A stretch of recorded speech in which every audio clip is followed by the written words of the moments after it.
우리 군의 유사시 작전 계획을 두고 야당 대선 경선에서 논란이 일었습니다. 발단은 지난 26일 진행된 3차 TV 토론이었는데요.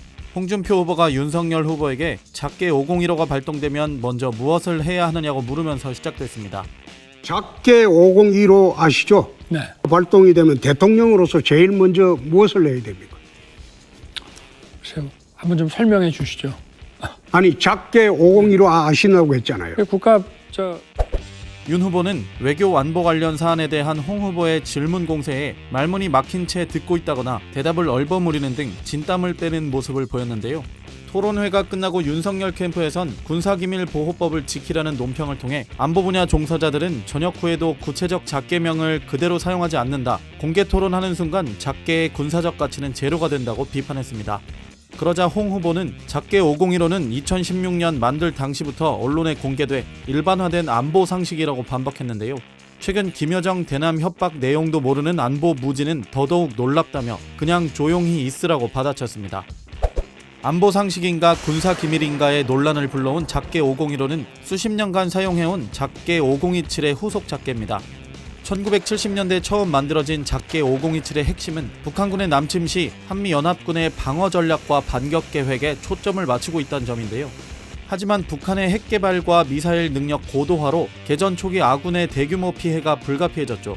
그래서 국지 도발이나 사이버 공격, 생화학 공격, 북한이 핵 또는 미사일 발사 시 대응 전략 등을 반영해 변화를 꾀했습니다. 2010년 10월 한미안보협의회에서 제안됐고 2015년 6월 한미 군 당국이 새로운 작전 계획에 서명했습니다. 작게 501호는 북한이 대량 살상 무기로 도발하려는 징후가 뚜렷하면 예방적 선제 공격을 한다는 게 핵심입니다. 작게 5027까지는 북한군의 남침을 막고 난 뒤 연합군이 반격을 가하는 시나리오였지만 작게 501호에선 방어와 공격이 동시에 이루어지도록 설계한 건데요. 탐지, 방어, 교란, 파괴에 이른바 4D 작전 개념이 반영됐습니다. 선제 타격 대상에는 북한 영변 원자로 시설, 평안북도 철산군 동창리 미사일 발사장 등 대량 파괴무기 시설, 김정은 북한 국무위원장의 집무실과 총작전사령부 등 평양 군수뇌부, 군단 지휘부 등이 포함되어 있는 것으로 알려졌습니다. 홍준표 후보가 토론회에서 거론한 참수작전이 바로 이 수뇌부 제거작전인데 2015년부터 언론에 수차례 공개되었습니다. 북한은 이 같은 작게 501호에 포함된 이른바 참수작전에 대해 노골적으로 반발해온 것으로 알려졌습니다.